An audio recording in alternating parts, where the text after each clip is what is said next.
So no AR. Hey, everybody. Welcome to Inverted Orthodoxy. I thought I had a couple of questions or a couple of seconds before we were live and rolling here. Awesome. I am Blake. I am back. And I wasn't here last week. Kyle and Doug are joining me. We missed you. And we did. Yeah, you guys were kind to me. You didn't really give me too much grief. So easy as friends thank would. you. I appreciate that. We're nothing if not compassionate.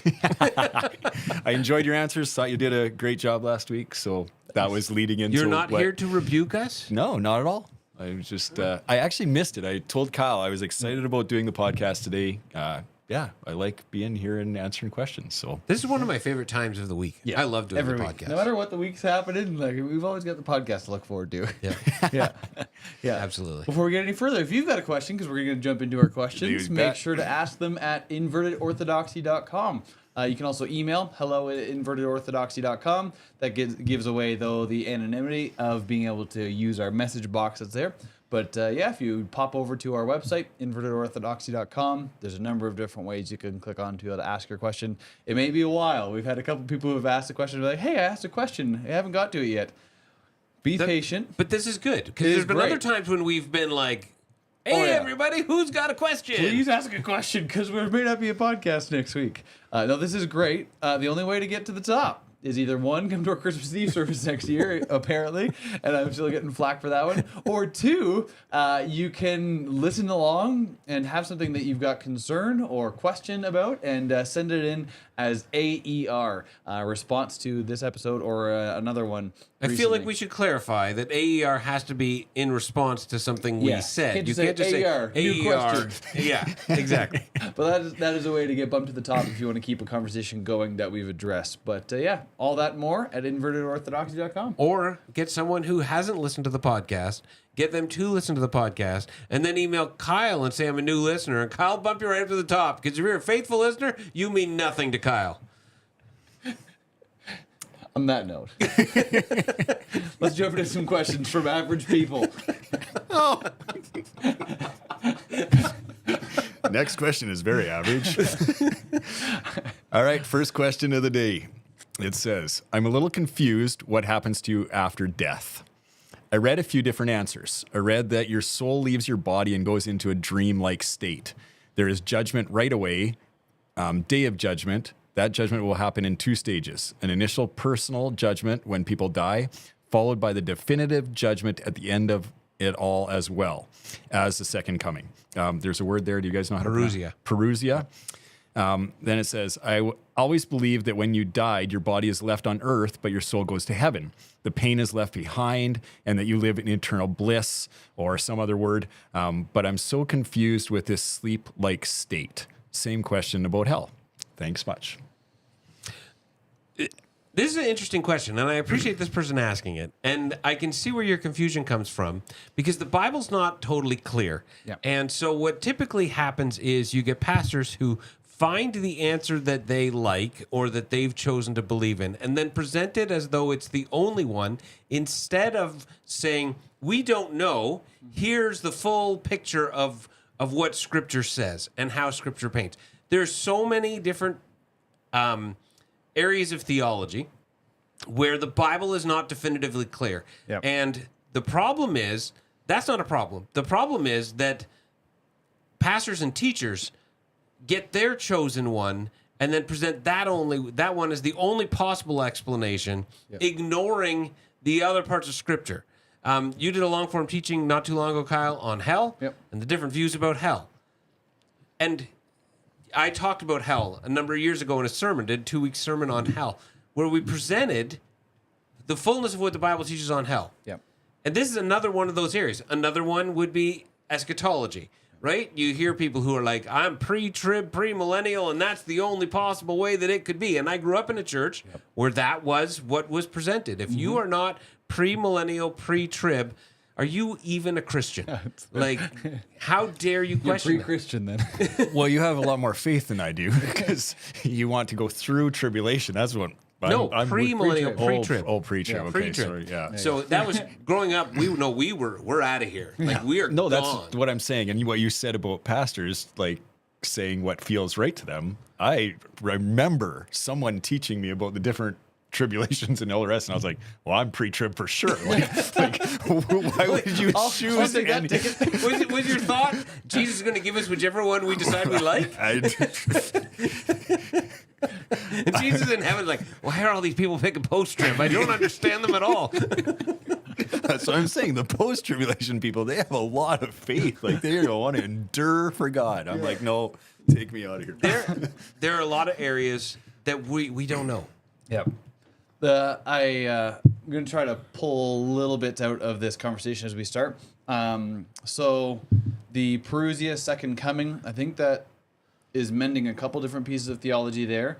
The second coming of Jesus spoken about a number of places throughout the New Testament, but mentioning Parousia is likely tying it to 1 Thessalonians, where Paul talks about we've talked about the rapture here a number of times, the raising of those that have died and then those that are living afterwards.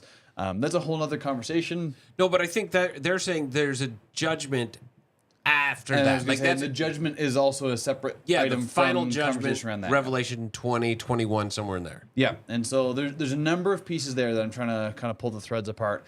There's two major passages used to kind of justify the two ends of the spectrum on this one.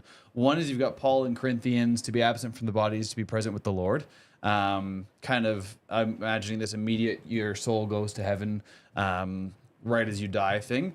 And then the other one that I mentioned was the one from Thessalonians, where when at the second coming of Christ, at the Parousia, the dead will arise to meet him in the air first, and then the living as well. And so all of a sudden you've got two seemingly conflicting pieces of theology to add to the mud of it all. Now you've got the same author writing both of those. I feel like it gets muddier than that, though, because there's some other scriptures, right? Mm-hmm. There's Jesus saying, you will be with me today in paradise. Yeah.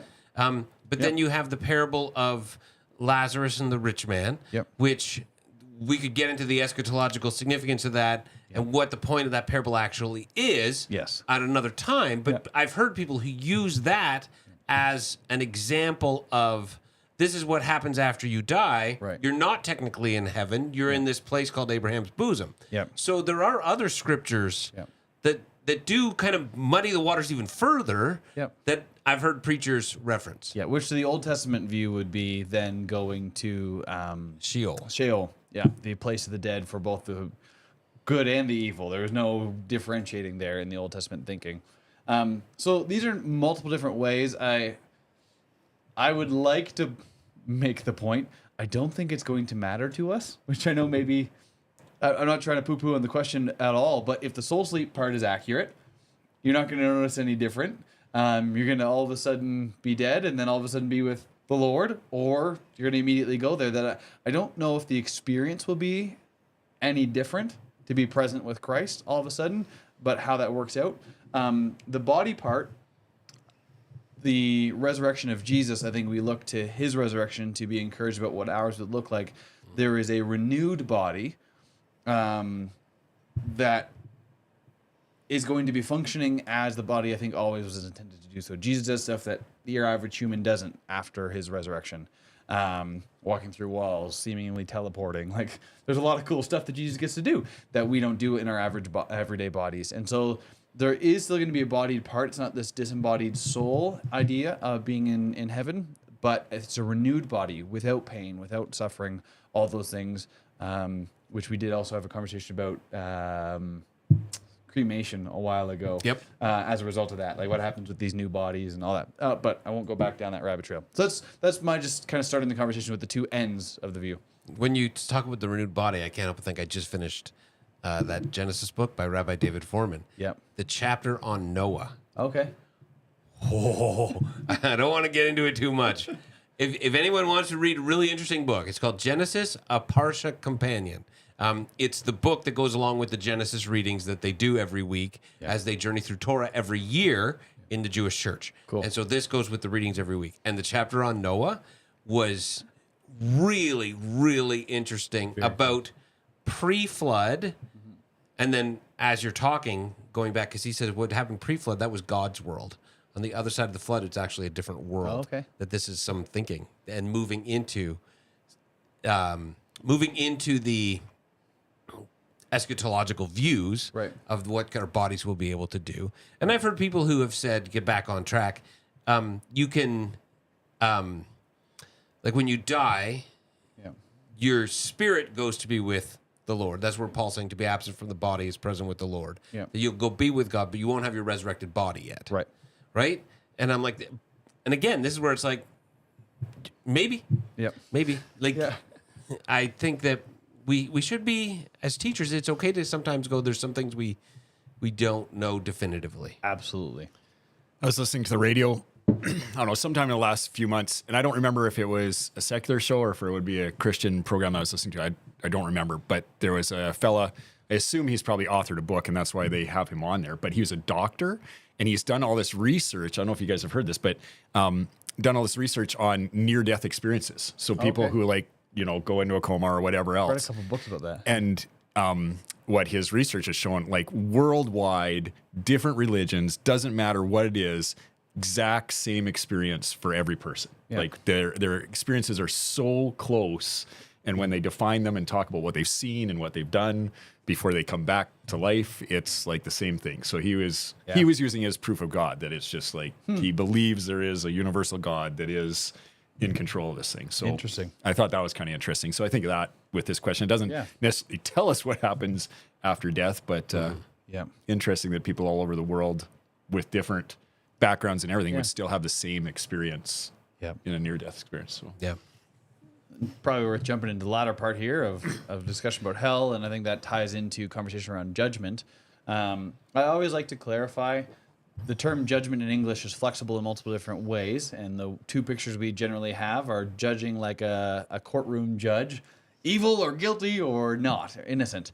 I have come to understand that it is more a judgment like we would think of in like a competition. I think of diving or figure skating. So you're saying it's rigged? No. Well, with Jesus, it's rigged. That there's a deeming of like, how did you live the way that I intended? And so a rating and a designating instead of a guilty or innocent view. And so as that happens, however the timeline works, I think we've been pretty clear that we don't have really an answer on this. I think it's all plausible. The New Testament's not clear. But when the judgment happens, then there is this kind of sorting. Maybe that's an easier word. I'm thinking of the parable, Jesus, the sheep and the goats. Yeah. The sorting that happens then. Okay, looking at the judgment that happens here. Judging, this is this side, this is that side. More conversations about what that looks like. You should check out our long-form teaching on hell, but all the different ways that works out. But at that judgment moment, I think there is a sorting. Maybe that's an easier word. When you say judging more along the lines of a competition, what I think of is Paul in Corinthians talking about the judgment, right? We'll be judges whether we built with gold, silver, precious stones, or wood, hay, and straw. Yeah. And then everything will go through the fire, and that which endures. Totally. So I think of that specifically as you talk about judgment in that light. I do think of that. It's an interesting thing when we talk about judgment and we talk about, because the question does ask about hell. I think if you talk to a lot of Christians, like the thought that a lot of modern day Christians have is that we've got Jesus, right? And so this is almost how it was going to be presented. This is almost how it was presented to me growing up in church, which was, there's going to be this movie played of your life. Yeah. And I remember as a kid thinking, petrified of that. I want to be last in line. Okay. Right? Because everybody else will go first and I can be like, and laugh at them and be like, oh, that was bad. But everybody ahead of me will then have gone through either some to hell or other ones will be in heaven and they'll be perfect and they won't look at the same. It honestly was my thought as a kid. They'll look and they'll be like compassionate and Christ-like in their viewing of the movie of my life. But that that's awesome. You first. Yeah. Go ahead. But that as the movie plays, like there'd be like, it was almost read like there'd just every time you sinned there'd be like this pause button. Would you like to justify yourself? And that, the Christian's response would be like, Jesus died for my sins. Okay, we can continue. You're good. Yeah. Pause again. Would you like to explain what you did there? Jesus died for my sins. But if you read Jesus' words in Matthew, Paul's words in Corinthians, John's words at the end of Revelation, Yep. all of the judgments are about what we do, Yep. and they don't just apply to non-Christians. No. And so I think that when we think about judgment, however we want to think about it, I think it should be a sobering thought that we go, like when we're in that place of judgment, it's not going to be like, well, I've accepted Christ. Well, then, never mind. But it's, I picture it more as a, what did you do with the life and the grace that were given you? Think of Paul's words: live a life worthy of the calling you've been given. Right, like respond to that. Yeah, it's a sobering way to think about judgment without the fear and the escape valve. Yep. I would say I definitely would say I think along your lines. Like I used to think, and again, I'm old enough that we didn't have fancy technology, so I thought it was going to be on a sheet with like a projector showing that film of my you're life. really right? old. Like I was like, Really fast movement of the transparency. yeah, exactly, or whatever. And for your dad, it'd be like still pictures. Maybe I don't know. So For your grandparents, it'd be like sketches. but as I've lived life, I definitely, and I'm not answering this question saying this is what it's like when you die. Yeah. But for me and my relationship with God, I have definitely thought, what is he going to ask me when I get there? I've thought about money. I've preached about that. Like if, I was born in Alberta, a wealthy place, what did he require me to do with the wealth that he gave me, right? I think of how I treat poor people. I think of friends in my life and those that, need a friend. And I'm like, is he going to ask me about such and such or so and so? Like, how did you treat those people, or what did you do for this person, right? So that is kind of my thinking of judgment when I think of judgment. It's like, again, yes, what did God require me? I can understand then how other religions, or even in Christianity, how we get to this leveling then, right? Because Paul talks about crowns, right? So it's like, well, if I answer all those questions good, do I get more crowns than Kyle? Is my house going to be on a higher hill, right? Like all those, I think the Mormons have levels of heaven, right? Like what level do I get into? Yeah. I can see that. I think another thing that maybe is worth mentioning here is that this idea of heaven coming to earth, right? Like I think most of my Christian life, definitely early life, was always that we were escaping earth to go to heaven. Right. Right. But if we read Revelation, it's pretty clear, and you guys did a good job of that in your teaching on, heaven and hell and Revelation, that this is it. Like earth is going to be where the new heaven is, right? That excites me. I like exploring stuff. I'm like, I get eternity with no pain and whatever else it is to check out this world, right? Because I'm getting old enough now to realize I'm probably not going to get to see much of it unless Doug starts paying me more at this job. I'm not going to see much more, right? So, Good luck with that. yeah, exactly. Fair. Oh, that's awesome. Yeah. I could mention on the Parousia just along that lines of the view there, and without getting into the whole rapture thing, was a very common practice when somebody who had been a benefactor, especially of new changes in a town or just royalty of some kind, was coming into an area. The welcoming would be go out and meet that person outside the city gate and then bring them back in. So even that idea when Paul gets into it in Thessalonians is let us go meet Jesus, those of us that are faithful, and then bring him back here for his reign to begin. Instead of us going and then taking off with him back to where he came from. So just to give that along with the heaven and earth thing there. Totally. Cool. All right, well, let's move on to the next question. It says, would there be morality if there was no fall? When God created Adam and Eve, they did not know good from evil until they ate from the tree. Prior to that, everything was just as it was. Does that also mean God intended on us never knowing the difference between the two? All right, just for sake of discussion, I have looked up the definition of morality. Okay. So I'll give you a couple of options based on Oxford, according to Google. Principles concerning the distinction between right and wrong or good and bad behavior. A particular system of values and principles of conduct, especially one held by a specific person or society. The extent to which an action is right or wrong. Okay. Just so that word, because they're specifically asking about that word. So let's just take a minute to define that word. Oh, that's worthwhile. Sounds good. I Kyle, you want to start digging your hole? Yeah, I will. I thought we had a question recently. I'm just trying to look for it about us having the conversation about evil is a lack of good, not something on its own. Like we would compare darkness isn't a thing. I don't know if we had a question or if we just talked. I think we just talked about that in response to a question. Yeah. But then light is the thing. Darkness is just the absence of light. And we talked about how evil is the absence of good. And so the minute there is good, there is then a morality. Like that is the definition of morality when you have that good standard to live into. So at any time there's absence of that, that's evil, as we've discussed. And so the minute there was good and a way to live and for God to give them instructions and follow him, there was morality from the beginning. That doesn't mean they were living into it. Into one degree, any evil, and we see there's no sin before that moment of the fall, so they weren't experiencing that negative end of morality. And two, I do believe there was more room for them to grow into the positive end of morality, for them to learn more about the world. They were to go into, again, we've had a similar discussion before.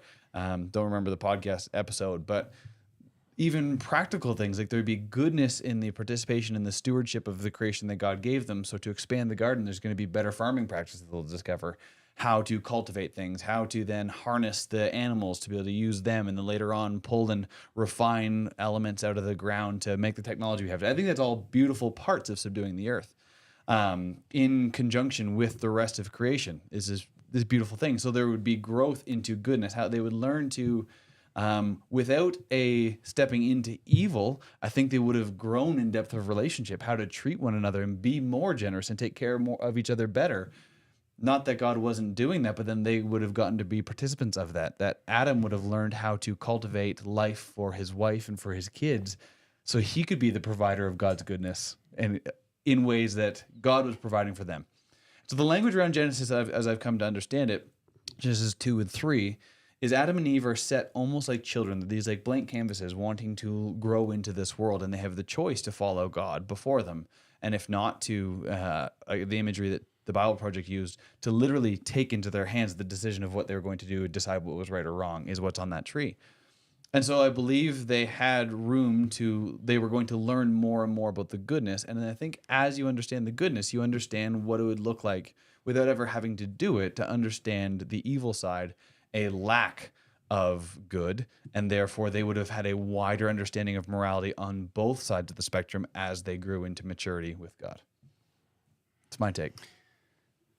That is a much clearer and better description than a podcast. Fair. I don't know, it was like a year ago or Probably whatever. close to a year ago. Yeah. I was like, I could get behind that. I could see that.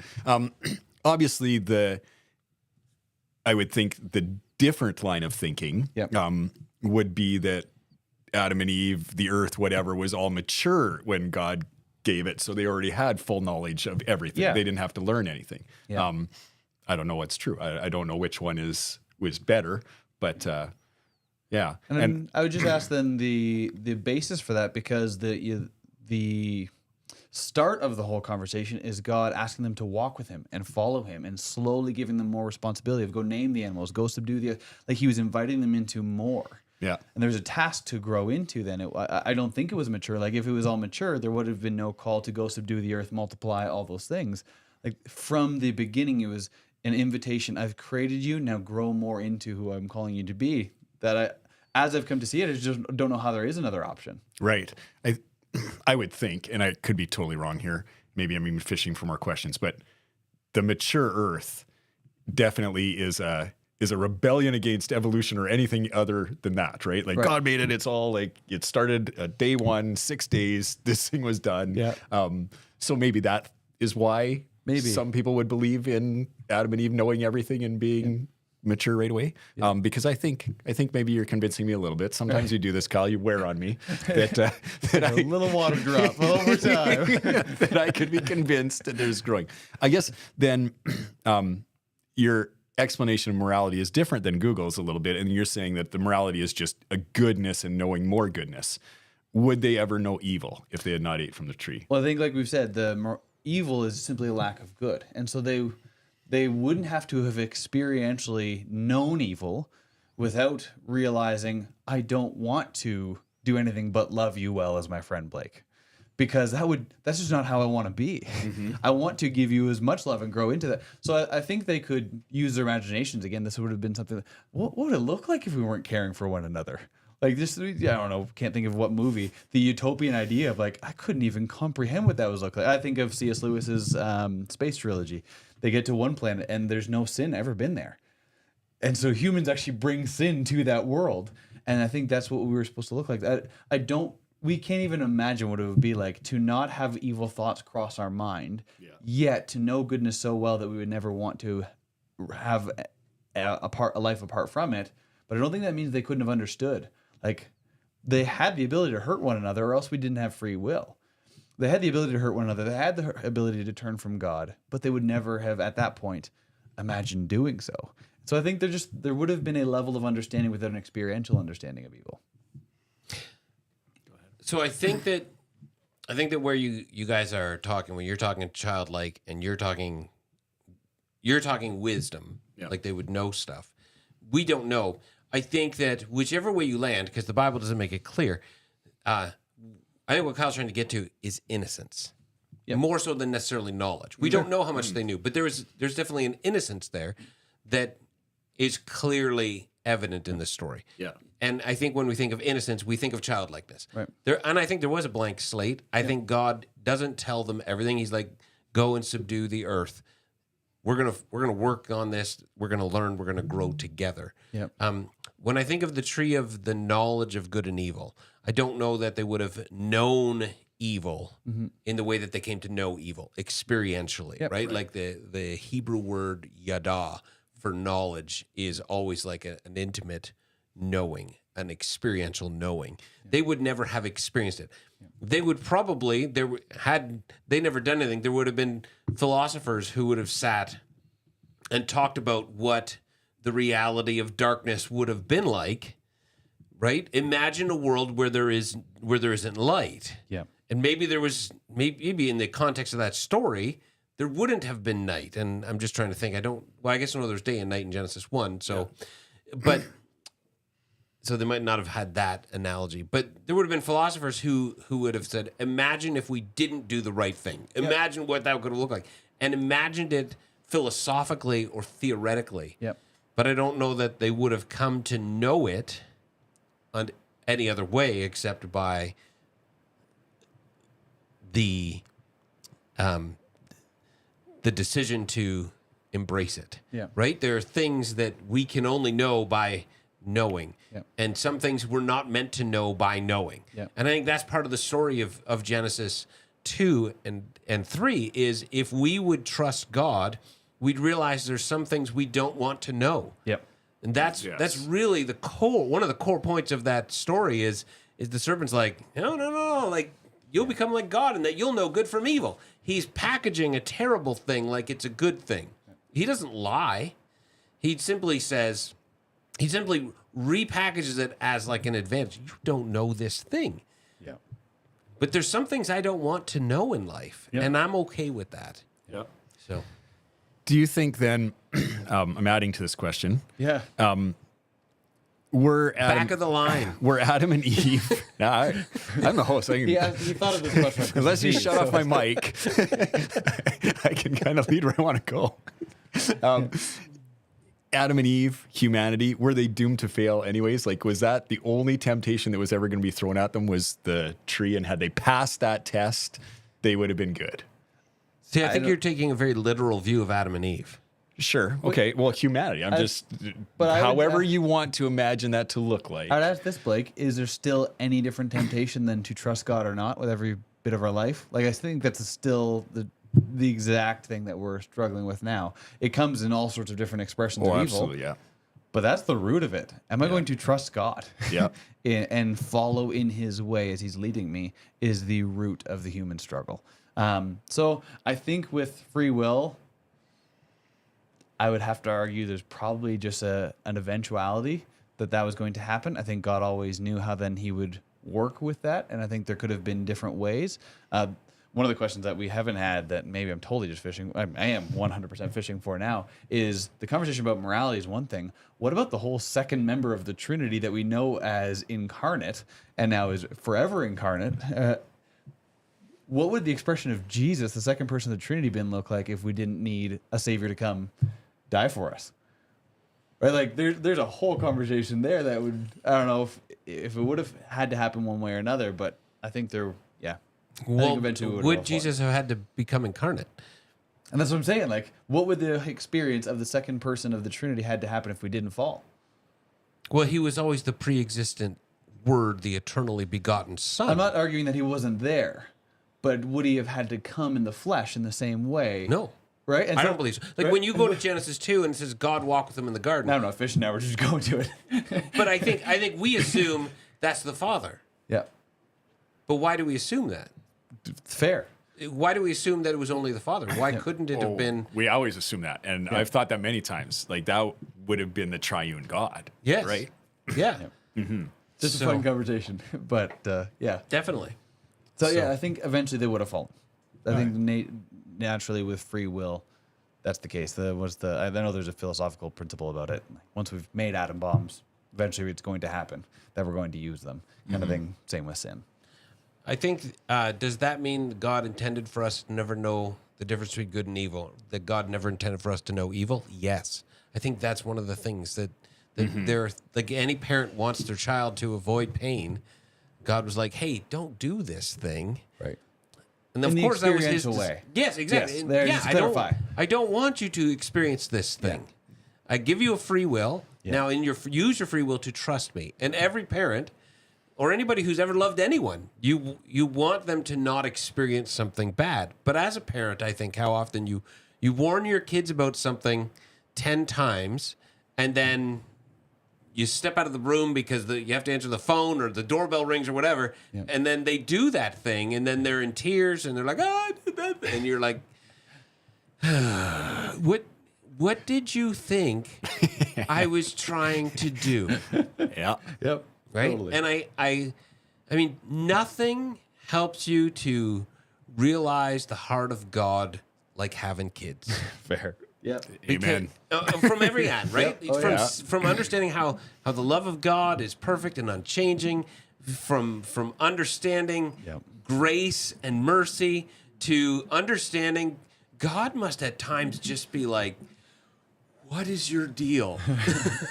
Sinfulness of the human heart. Yes. Oh, So got it all. yes, Yep. All right. that was I was a very well worded answer. I was like, okay, look at him. That's what I thought. I was like, I don't really have anything to debate with you. I was expecting to be like, "Whoa, Kyle," Wearing you guys down. slowly like the water Or drops. I'm you just said. getting better at communicating. They go hand in hand. Maybe a I little think. both. Fair. All right. Next question. Do you believe that a person transitioning or transitioned from one gender to the other, so for example, looking into or having had surgeries as well as taking hormones and changing names, dressing as their non-biological gender, etc., can be a Christ-following committed Christian? Then the question goes on. They are actively rebelling against God's creational norm, each day choosing to go against his creation. So can you be a transgender Christian? Yes. Yes. Absolutely, 100%.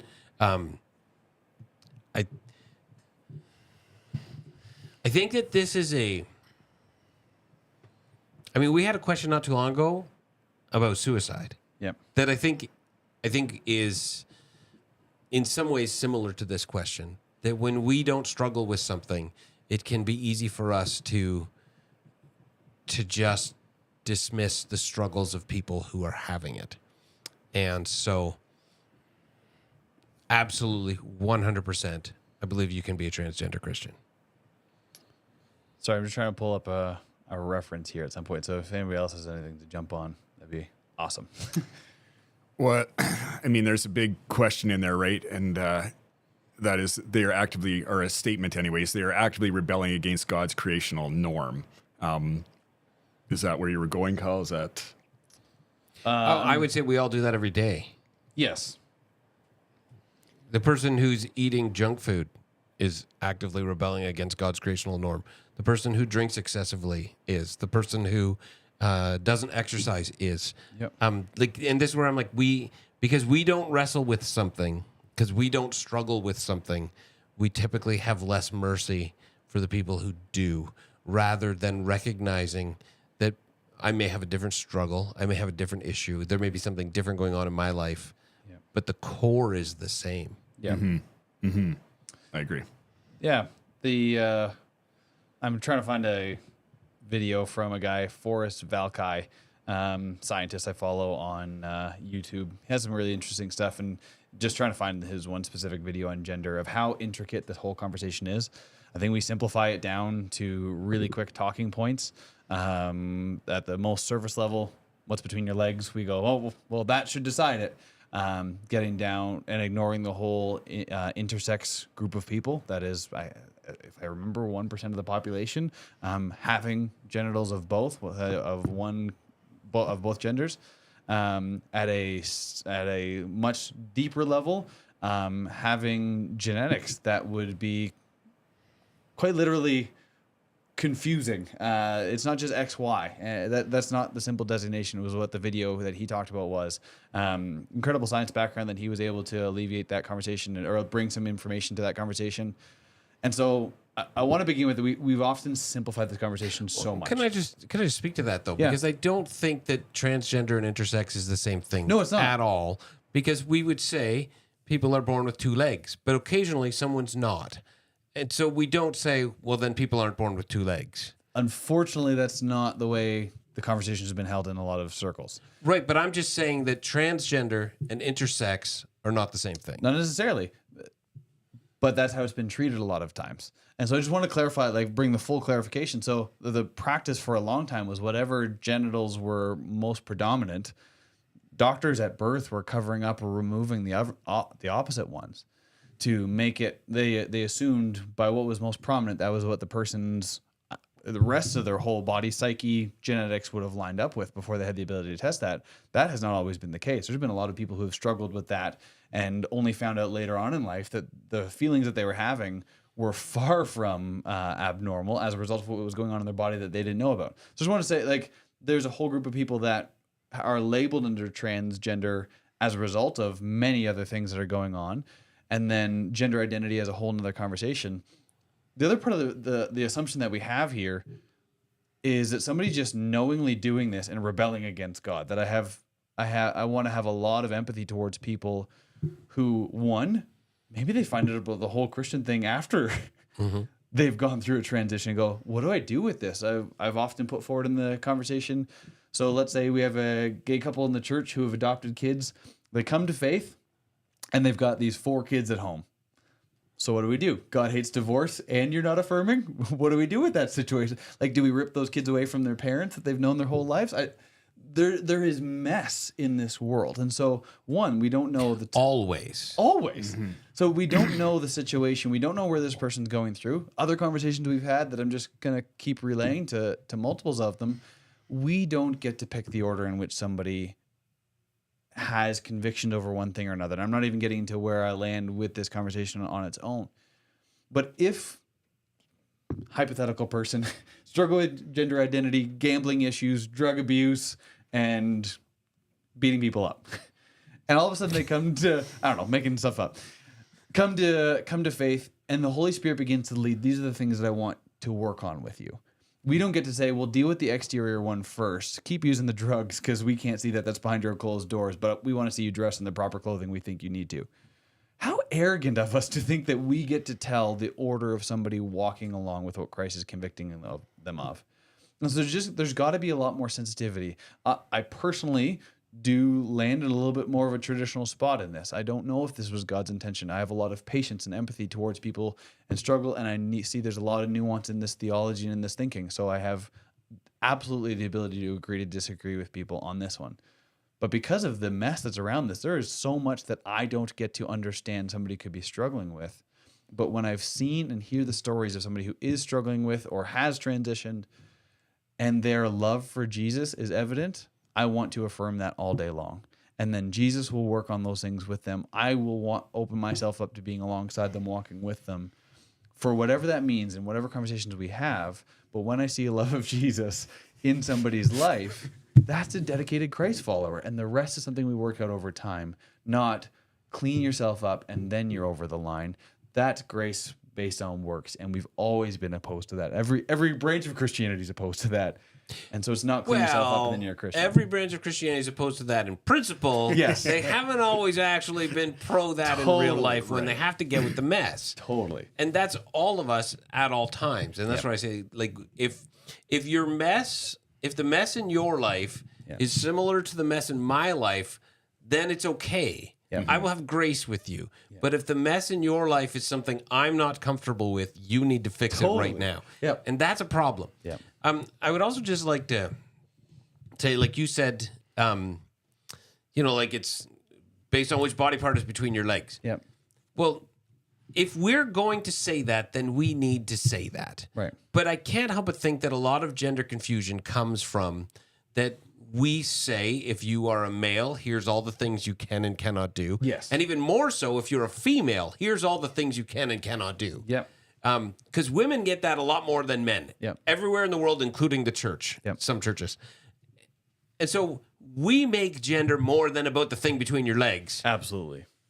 And then somebody grows up and they don't fit into the box that we've put them in. And then they get to later in life and they have gender dysphoria. Yep.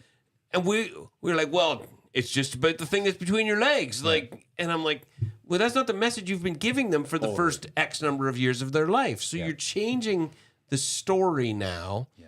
If we're going to say that, then we need to reevaluate the things that say that boys have to play with cars and girls have to play with dolls and blah, blah, blah, blah, blah. Yep. And I get that not every person will have this struggle. I have two daughters. I have an adult daughter and a child daughter. My oldest daughter, she never struggled with, can a girl do that?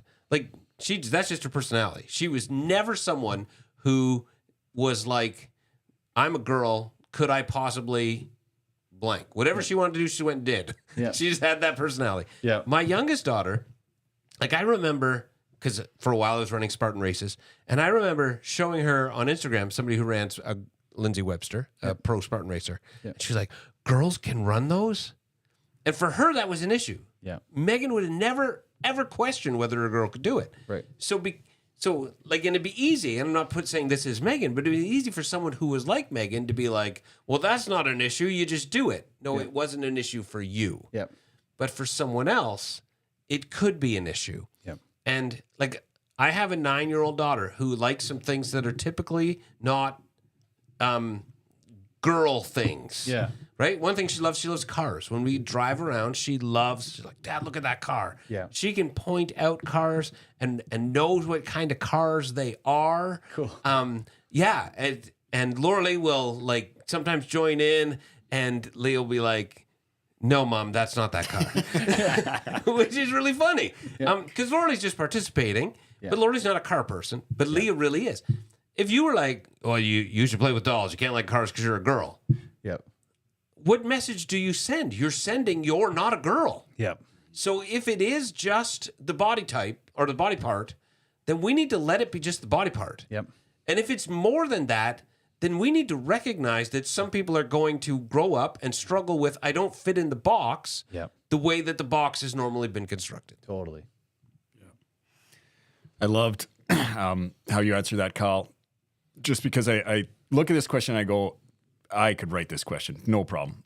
Because I always want to know, like, give me the defining lines. I've said this on this podcast before. If you give me the defining lines, then I can run in them. Yep. But it just is never that easy. And I don't think God ever intended it to be that easy. If you go back to your question that you just had, you know, this learning and this walking with God, I mean, there would be no mess if there was no evil, obviously, or had we not fallen. Yep. But there is a mess. And God expects us to address that mess and actually walk with people. So, you know, I can sit back, you know, behind the microphone or wherever, and I can decide how it is or what I want to believe about this question.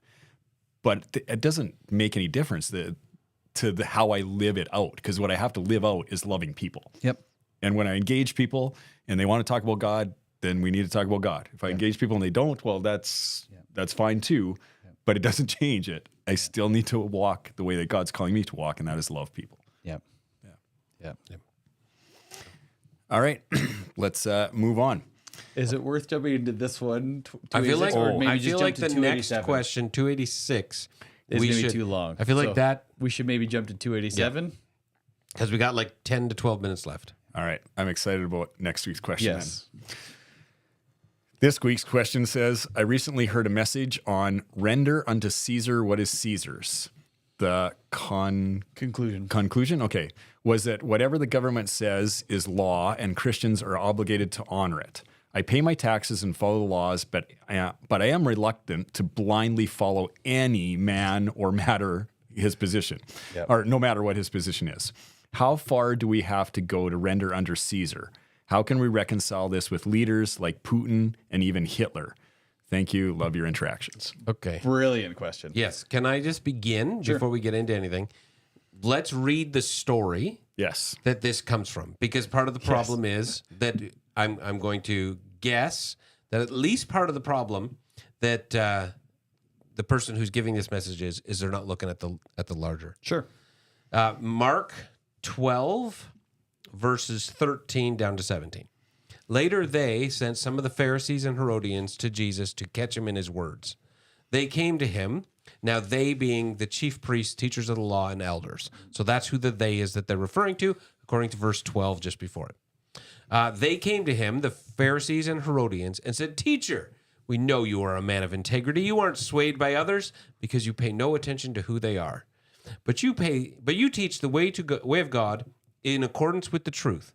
Is it right to pay the imperial tax to Caesar or not? Should we pay or shouldn't we? But Jesus knew their hypocrisy. Why are you trying to trap me? He asked. Bring me a denarius and let me look at it. They brought the coin, and he asked them, Whose image is this, and whose inscription? Caesar's, they replied. Then Jesus said to them, Give back to Caesar what is Caesar's, and to God what is God's. And they were amazed at him. I'll let you go first, Kyle, but I just wanted to give the context of what's happening here. So I'm actually surprised that was the passage that somebody would have used to make this point. I was thinking the same thing. Yeah, because Romans 13 would be a much more applicable passage to talk about submitting to authorities there to make that point. That's a beautiful story. I love that. That one's talking more about we are made in God's image, as we've talked about over the last couple weeks. Give ourselves back to God. Don't worry about the money part. Give that to Caesar because it's got his image on it. Which we missed the whole other side of that. Yes. And so the following the laws, this is a long conversation that has been had all the way down to, you've already listed one of the prime examples, Hitler, like Nazis come to your door and you're hiding Jews. Are you supposed to lie or not? Yep. There is a long Christian and Jewish history of civil disobedience in order to honor our truest law, which is the law of God. All the way back to the earliest example I can think of is the Hebrew midwives, when around the time Moses is being born. Yep. And Pharaoh has commanded them to kill all the babies as they deliver them. And they don't do so and say, oh, well, sorry, they gave birth before we got there. And they're praised for that. Like our scriptures praise these women for lying to the authorities over them. Moses and his family too then do civil disobedience by keeping their son and keeping him alive. Technically, they do not. They put him in the Nile. They just put him in a basket. Fair. Like they do what Pharaoh said. But the midwives, they obey the letter of the law. Jesus regularly breaks the law. David breaks the law with his group of people, goes in and takes food from the temple. Yep. There are many of these examples. You get to the New Testament, you've got in Acts. And Jesus commends them. Jesus commends them. You've got in Acts the refusal to listen to the command to stop preaching and to sharing the gospel. You see all sorts of early Christian history examples where they're told follow the way of the world or you'll be killed, and tons of Christians give their lives for martyrdom. There is a long history of civil disobedience, and the tension that is there to justify it is always, I think the undergirded thing is, if it comes down to following God's way and his commands or the way of the world, I have a very easy decision. I will not obey. What Paul is getting at in the passage in Romans, and I think would somewhat apply to this whole Caesar part as well, is Paul's asking us to be good citizens for the sake of not looking as disruptors, to then be able to have a good conduct to back the things that we share. Where he follows traditional roles of men and women. He encourages those not for the sake of this is necessarily what God has, and we've had conversation about theology and gender roles here, but instead be good citizens. So when you talk about this way of Jesus, nobody looks at you like, you crazy person who's living insane over there. We're going to be able to be respectful people. One of the least preached on passages is 1 Thessalonians 4:11. Live quiet lives. Yes. That is the call to do this, where we then go live and honor the laws where we can. And when we can't follow both God's laws and man's, we follow God's. Can I just put a little caveat on your answer? Because I don't disagree with your answer. Yep. But I've seen that answer abused. Very much so. I was thinking the same The thing. civil disobedience is, and when you talk about follow God's laws, like all those examples you list Yep. are in service of other people and the defense of the defenseless. Yes. They're not, and I've literally heard this principle, we're not under the law, Yes. we're under grace. Yeah. Try that the next time you get pulled over for speeding. Yep. But there's Christians who basically would live that. I don't have to pay taxes because I'm not under the law, I'm under Christ. Yep. But ultimately, we can use that to be just as selfish. Yes. And it can allow, and I'm not saying any of our listeners. No. I'm just saying, when you look at all of those examples, Yes. it's not about my rights. Yep. It's about defending the rights of the defenseless. Well, the American politics is a perfect example. When black people were protesting and people alongside them over George Floyd, Romans 13 got cited regularly by white conservatives. And then a couple of months later, January 6th, they stormed the Capitol. Whoa, that doesn't apply because I'm fighting for my rights and I'm not under the law. And that's my point. You can't just justify that yourself. We can't just take that to be my rights. Yeah. What we're supposed to be is focus on others. Yeah. And it just, I want to just be really Yes, I clear appreciate that about clarity. that. Yeah. That civil disobedience that sometimes we're called to, whether it's Jews or Germans hiding Jews in World War II, whether it's, whatever it is, are the examples you listed off. Yeah. It's in the service of other people. It's in the love of other people.